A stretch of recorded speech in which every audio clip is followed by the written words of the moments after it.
In the 1990s, hip-hop exploded from the streets of New York and the coasts of California. At the center of it all were two of the greatest rappers to ever live, the notorious B.I.G. from Brooklyn and Tupac Shakur from Los Angeles. Believe it or not, they started as friends.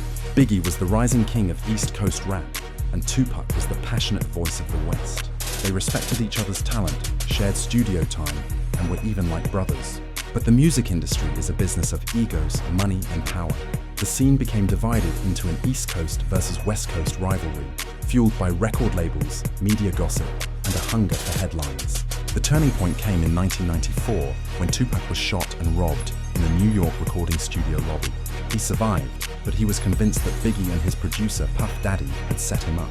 The trust was shattered, the friendship was over. From there, the beef became a public war. Tupac, now signed to Suge Knight's Death Row Records, released Hit 'Em Up, one of the most brutal diss tracks ever, where he famously claimed, "I fucked your bitch."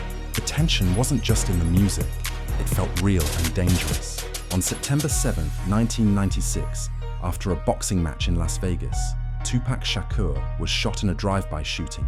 He died 6 days later. He was 25 years old. The hip-hop world was in shock and mourning.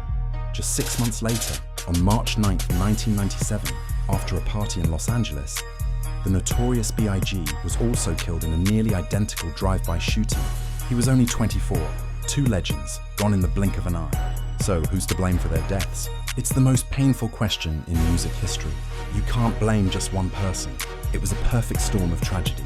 You can point to the egos of the artists themselves, and the powerful, sometimes ruthless label bosses who profited from the rivalry. You can blame a media machine that sensationalized their conflict for ratings. And you can point to the toxic East versus West narrative that turned a personal beef into a coast-wide war.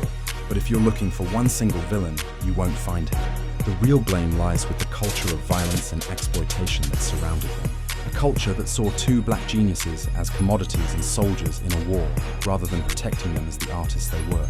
Their deaths weren't a victory for either coast. It was a loss for the entire world. We lost two voices that could have shaped music and culture for decades to come.